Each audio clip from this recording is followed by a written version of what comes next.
건강한 삶을 위한 우리 집 주치의 TBC 클리닉 건강 365입니다. 오늘 스튜디오에 이도현 씨가 나와주셨어요. 오랜만입니다. 반갑습니다. 환영합니다. 네, 반가운 김에 질문 좀 드릴게요. 이도현 씨 평소에 맥주 좀 드시는지 모르겠는데 최대 몇 잔까지 드세요? 오랜만에 보자마자 맥주. 네. 술을 원래 별로 안 좋아하지만 그래도 이 더위에 한 번씩 그 맥주 한 잔 정도는 네. 한 잔 정도는 어쩌다가 가끔 생각날 때는 가능하죠. 예. 되게 잘 드실 줄 알았는데. 다들 그렇게 생각하세요. 네. 근데 못 마셔요, 잘. 진짜요? 새로운 사실을 알았네요. 저랑 비슷하네요. 이게 뭔 중요한 사실이라고? 네. 그래요. 그 퇴근 후에 시원하게 마시는 맥주 한 잔, 그리고 피서지에서 여유 있게 맥주 마실 때 정말 좋잖아요. 좋죠. 예. 거기다가 맥주의 운명, 데스티니 하면 바로 또 치킨이 빠질 수가 없는데요. 또 대구의 여름 하면 대구 치맥 페스티벌이 아주 그렇죠. 유명하잖아요. 그런데 이게 매년 이제 이맘때쯤 열렸는데 그 치맥 페스티벌 관계자분들이 좀 더우셨나 봐요. 올해는 8월 30일부터 진행이 된다고 합니다. 기대가 돼요. 그래요. 근데 너무 좋아하시면 안 돼요. 왜요? 치맥 좋다고 매일 마시다가는 건강에 독이 될 수가 있습니다. 바로 통증의 왕, 통풍에 걸릴 위험이 그만큼 높아진다고 하네요. 그 통풍하고 치맥 연관이 있다 위험합니다라고 말씀을 드려도 치맥 좋아하는 분들은 또 드시더라고요. 그쵸. 근데 이제 통증의 왕 통풍이라고 합니다만 이게 또 왕들이 많이 걸렸다고 그래요. 오, 네. 24세 우리나라 성종 등등해서 그런 기록이 있다네요. 우와. 그래요. 맞아요. 정말 제왕의 병이다 이렇게 불린 통풍이 현대에 들어서는 누구나 걸릴 수 있는 일반적인 병이 됐는데요. 오늘은 바로 말 그대로 역대급이라는 통풍의 통증으로부터 벗어날 수 있는 방법 지금부터 자세히 알아봅니다. 본격적인 더위와 함께 찾아온 치킨과 맥주의 계절. 하지만 덥다고 치맥을 자주 즐기면 체내의 요산이 과다 축적돼 발생하는 관절염인 통풍이 올 수 있습니다. 주로 여성보다 남성에게서 엄지발가락 등 하지에 주로 생기는 통풍. 특히 통증이 극심해 바람만 스쳐도 아프다는 이름이 붙을 만큼 출산통, 요로결석과 함께 3대 통증 질환으로 불리기도 하는데요. 많은 환자가 첫 발작 이후 잠시 나아지면 치료를 소홀히 했다가 잦은 재발과 각종 합병증으로 고생하게 되는 통증의 왕, 통풍의 모든 것. 이번 주 건강 365에서 알려드립니다. TBC 클리닉 건강 365 오늘의 주치 류마티스 내과 전문의 김현재 교수와 함께하도록 하겠습니다. 안녕하십니까? 안녕하세요. 안녕하십니까. 류마티스 내과 전문의 김현재입니다. 네, 통풍하면은 통증의 제왕이다 이렇게 통증으로 유명한 관절염이잖아요. 네. 앞에서 저희가 말씀드린 것처럼 왕들이 겪었던 질병이라고 말씀을 드렸는데 네. 이게 왜 그런 이름이 따라왔는지 궁금하고 현대 들어서는 또 누구나 걸릴 수 있는 질병이 됐죠. 네네. 네, 통풍은 혈액의 요산 농도가 높으면서 생긴 관절 내의 요산 결정에 의해서 발생하는 염증 관절염입니다. 네. 통풍은 이전의 왕, 정치가 또는 과학자와 같이 부유하고 교육받은 사람들에서 많이 발생하였습니다.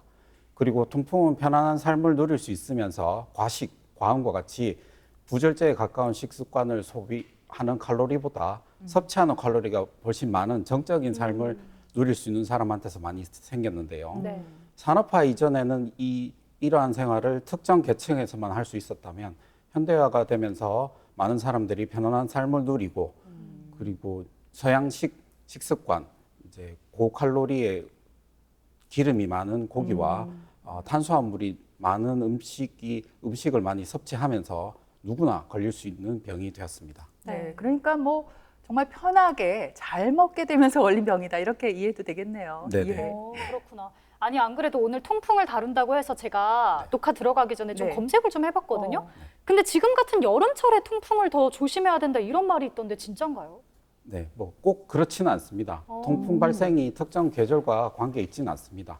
다만 일부 연구에서 통풍 환자를 대상으로 3년간 관찰을 해봤더니 약 200명의 환자 중에서 96명 정도가 급성 통풍 발작이 발생을 하였는데요. 네. 계절로서는 봄이 가장 많았고 이 통풍이 오게 된 유발 요인으로는 술이 가장 많았습니다. 네. 그런데 이제 술을 가장 많이 마신 계절은 여름이 되었습니다. 그래서 여름철에 통풍을 유발할 수 있는 술과 청량음료 등을 많이 소비하게 되어서 통풍 발작이 더 많이 일어날 수 있겠습니다. 즉 통풍 발생이 특정 계절과 잘 생긴다고 이해를 하기보다는 네. 식습관이나 통풍을 유발하는 음료를 찾게 되는 것이 특정 계절에 더 많이 반복이 되면 통풍이 더 많이 발생할 수 있겠습니다. 주변에 그 통풍의 통증이 바람만 불어도 아프다, 엄청 아프다 이렇게 얘기들 하시는데 정확하게 어떤 질병입니까? 네, 통풍이랑 혈액 내의 요산이 일정 농도 이상으로 높으면 요산이 결정의 형태로 나타나게 되고 이 결정에 의해서 관절을 포함한 신체의 여러 장기에 생기는 병을 말합니다.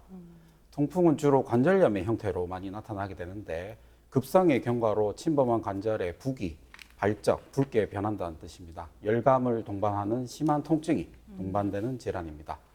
고요산 혈증이 지속되면 요산 결정이 생기고 이렇게 생긴 요산 결정이 관절이나 관절 주변 조직에 쌓이고 결정들이 요산 결절을 형성하게 됩니다. 네, 그러니까 우리 몸 안에 요산이라는 물질이 많이 쌓이면서 통풍이 발생한다 이렇게 말씀해 주셨는데 요산이 무슨 산인지 어떤 물질인지 궁금하고요. 또 이게 왜 인체에 이렇게 과도하게 쌓이게 되는 건가요? 네. 우리가 섭취하는 여러 가지 음식 중에 퓨린이라는 성분이 들어있게 되는데 네. 퓨린이라는 성분은 우리 몸에서 대사되고 난 다음에는 최종 대사산물로 요산이 만들어집니다. 요산은 혈액 내에서 요산염의 형태로 존재하게 되고요.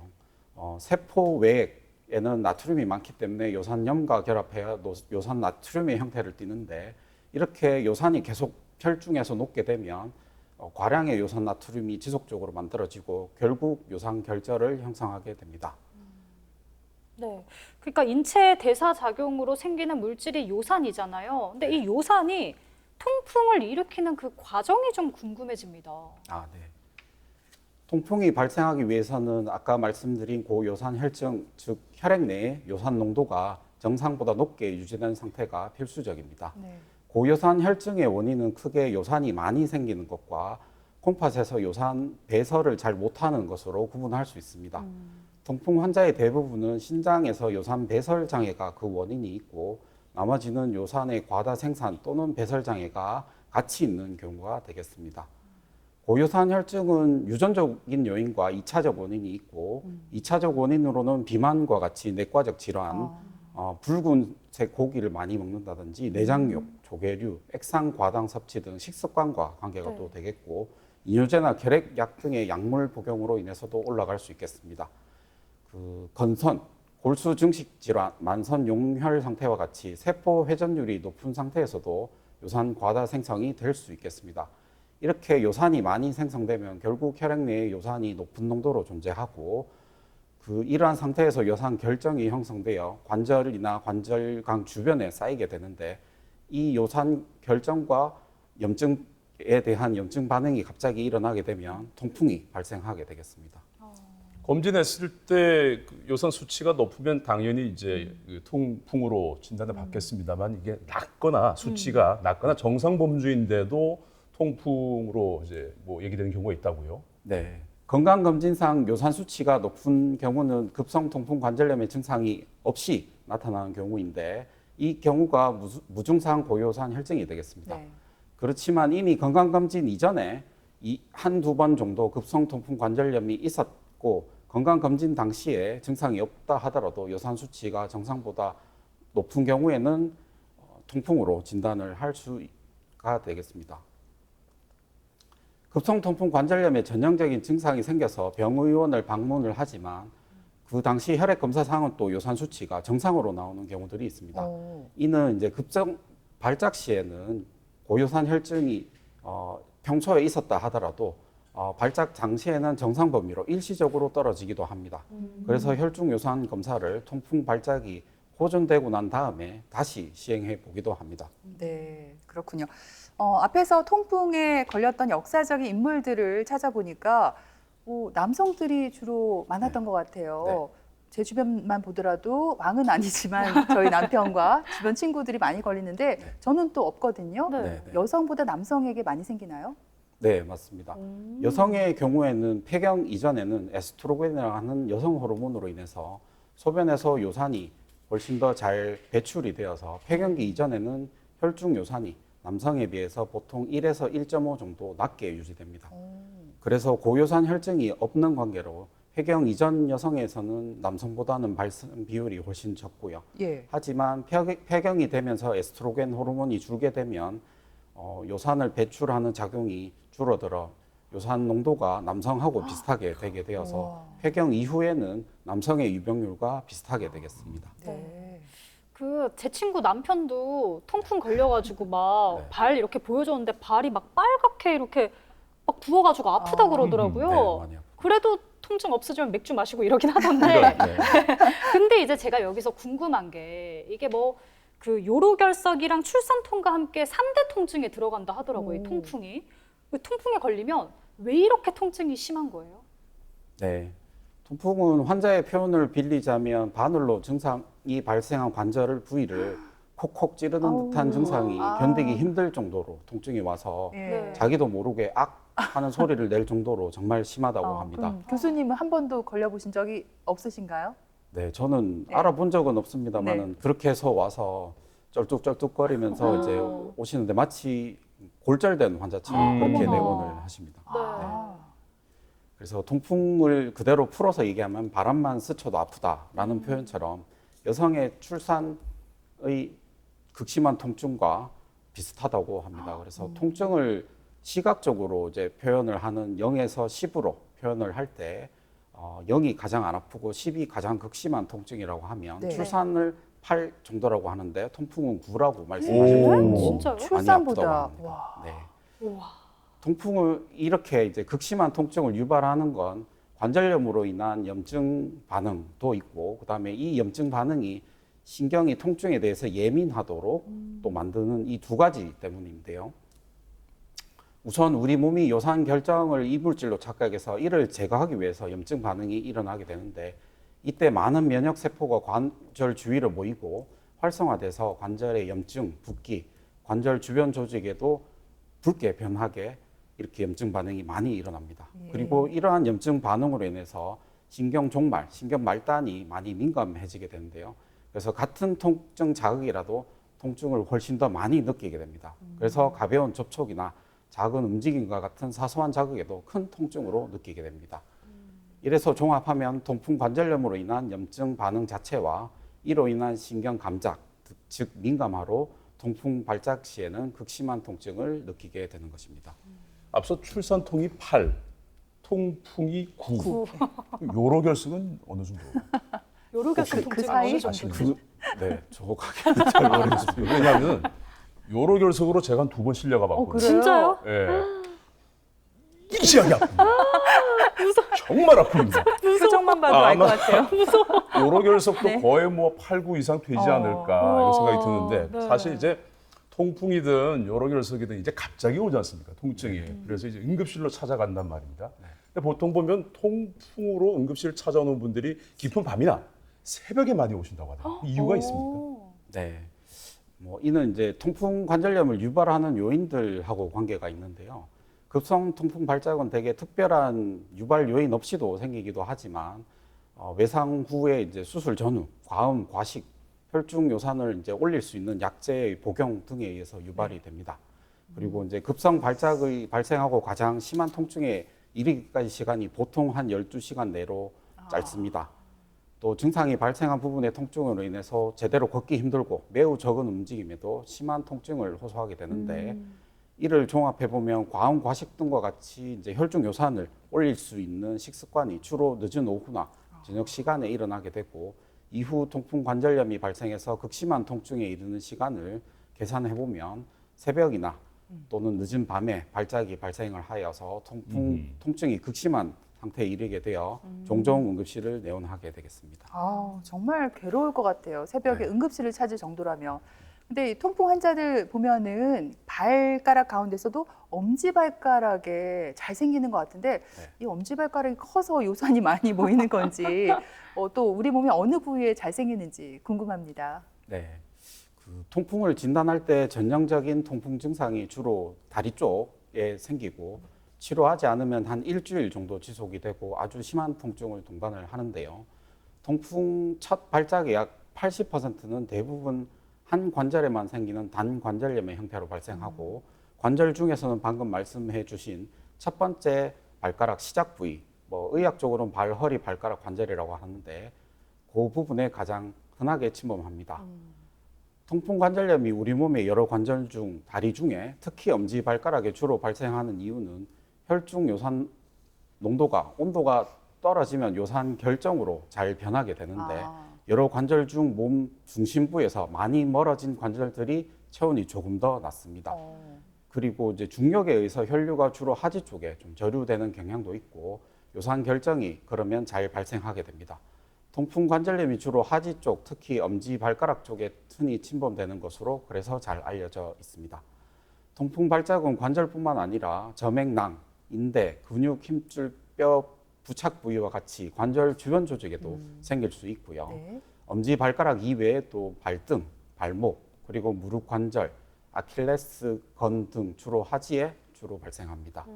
하지만 이제 질병을 오래 앓았고 적절한 치료를 하지 않은 통풍 환자의 경우에는 팔 쪽을, 상지 쪽을 침범해서 동시에 여러 관절이 발생하는 다발성의 형태로 관절염의 형태로 통풍이 나타날 수도 있겠습니다. 예. 근데 사실 우리가 통풍하면 이제 관절염만 떠올리는 분들이 많은데 사실 이 통풍이 무서운 이유가 또 따로 있다고 들었어요. 합병증 맞죠? 네, 맞습니다.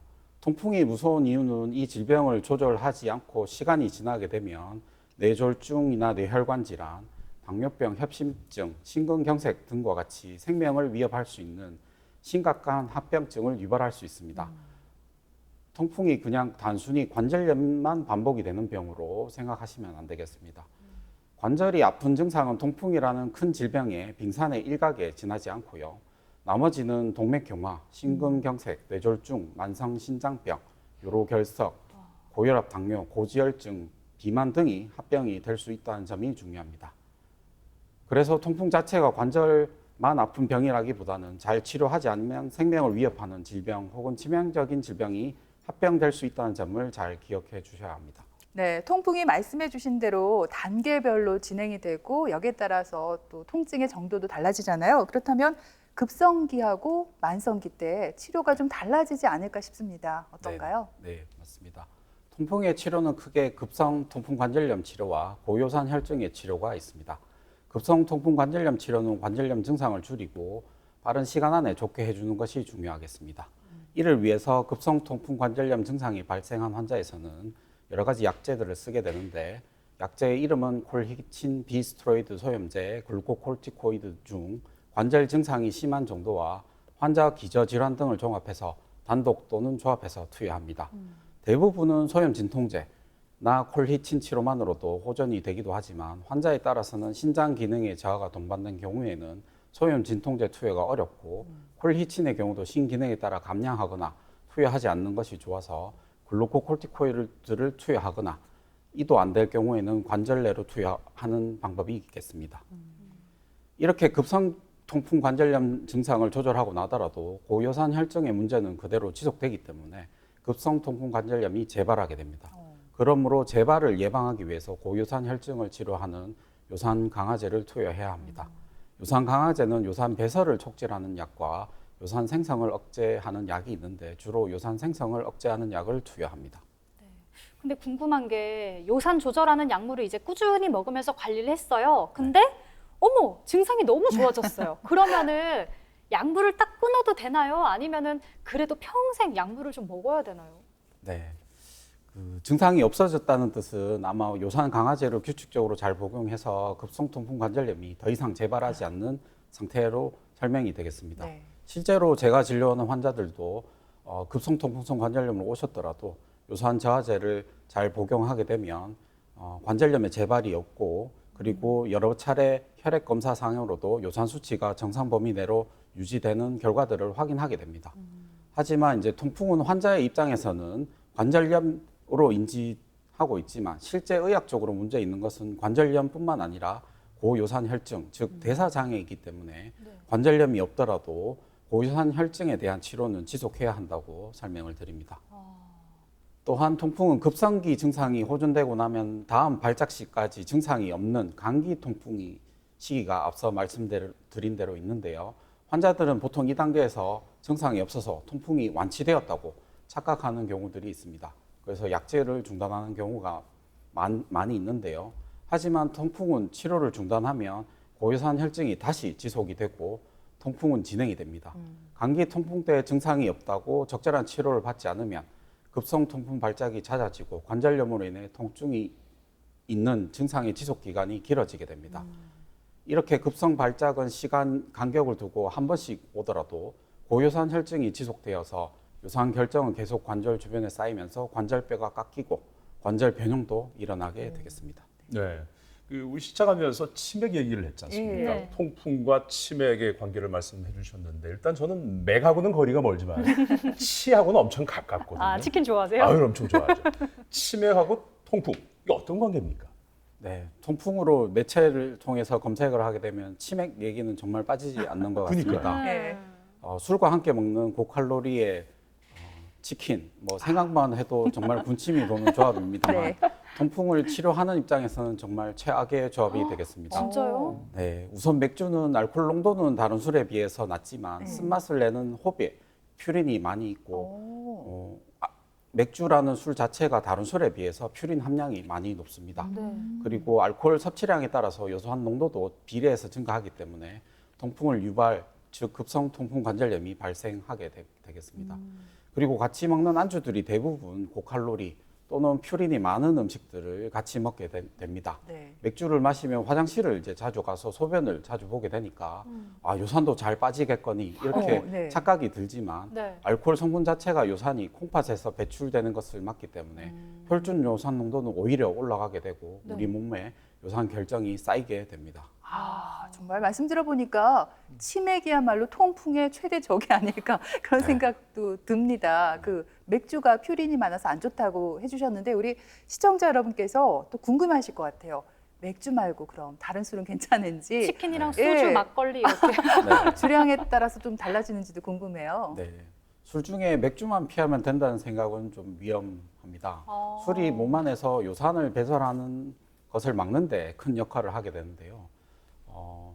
술을 마시면 혈중 요산 농도가 또 올라가게 되고 요산 결정이 만들어지게 되는데 또 다른 종류의 술은 알코올 농도가 또 높게 되겠습니다.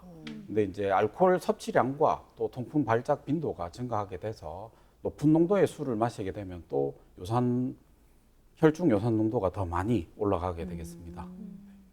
그러면은 그냥 술을 적당히 먹는 게 좋은 거군요. 안 마시는 게 안 좋은 먹는 게 거죠. 더 안 마시는 게 좋죠. 좋은 안 마시는 거군요. 게 좋은 알겠습니다.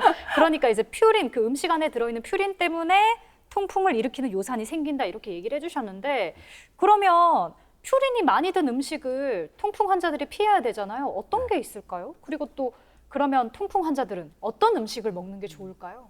네. 우리가 먹는 여러 음식에 퓨린이라는 성분이 있는데요. 음식과 함께 섭취된 퓨린이 결국에는 우리 몸의 대사 과정을 거쳐 요산으로 변합니다. 그래서 이제 통풍에 좋은 음식, 통풍에 그래도 안 좋은 음식은 퓨린 함량에 따라서 설명을 드릴 수 있겠습니다. 그래서 퓨린 섭취가 과도해졌을 때 문제가 생기기 때문에 급성 통풍 관절염이 있는 경우에는 가능한 퓨린 함유량이 조금 많은 음식을 피할 수 있으면 피하는 것이 좋습니다. 그래서 고퓨린 함량 식품은 붉은 고기류, 예를 들면 소고기, 돼지고기, 양고기가 네. 되겠고 어패류나 내장, 시금치, 등푸른 생선, 오징어, 과당이 들어간 음료, 술 등이 있겠습니다. 반면에 또 퓨린 함량이 낮은 식품으로는 브로콜리, 토마토, 두부, 무, 저지방 또는 무지방 우유, 배추, 달걀, 체리 등이 있겠습니다. 네, 이렇게 통풍에 관해서 오늘 여러 가지를 알아봤습니다. 아, 맥주를 부르는 계절이긴 합니다만 우리가 좀 자제해야 되겠는데 통풍을 예방하기 위해서 또 일상생활에서 어떤 점을 좀 주의하면 좋을까요? 네, 진료를 보면서 통풍이 진단된 환자들에게 몇 가지 생활 습관에 대한 교육을 같이 합니다. 우선 환자의 식사 습관 개선을 통해서 퓨린 함량이 적은 음식을 많이 권장합니다. 앞서 말씀드린 음식들을 설명해 드리고 식단 조절을 적정하게 관리하되 너무 과도하게 할 필요는 없습니다. 즉 무퓨린 시기를 지속할 수도 없지만 너무 과도하게 해서는 지속할 수도 없기 때문입니다. 그래서 적정하게 골고루 유지하는 것이 중요하고 특정 한두 가지 음식을 한꺼번에 너무 많이 안 드시도록 하는 식단을 설명드립니다. 그리고 과체중이나 비만인 사람은 체중을 이상 체중에 가깝도록 줄이도록 권고하고 균형적인 체형을 만들기 위해서 적절한 운동과 충분한 수분 섭취에 대해서 말씀드립니다. 환자에게는 그리고 고요산 혈증에 다른 원인이 없는지 동반 질환을 같이 확인하는데 비만 또는 지나칠 알코올 섭취 습관, 대사증후군, 당뇨병, 고혈압, 고지혈증, 관상동맥 질환이나 뇌혈관 질환 등이 동반된 것은 없는지 확인하고 습관 개선을 설명드리거나 질병이 또 있다고 하면 질병을 잘 치료받고 조절하시도록 말씀드립니다. 그리고 통풍이 진단되고 난 뒤에도 복용 중인 약물 중에서 요산 농도를 높일 수 있는 약들을 복용을 할 수 있습니다. 그래서 예를 들어서 이뇨제나 저용량 아스피린, 결핵약 등이 필요에 따라서 추가될 수 있기 때문에 이러한 약을 복용하게 된다면 통풍약을 처방한 의사와 상담하도록 교육합니다. 네. 정말 무더운 여름철이지만 통풍 예방을 위해서라도 우리가 건강한 생활 습관을 갖도록 노력해야겠습니다. 네, 지금까지 류마티스 내과 전문의 김현재 교수께서 도움 말씀 주셨습니다. 오늘 말씀 잘 들었습니다. 고맙습니다. 감사합니다.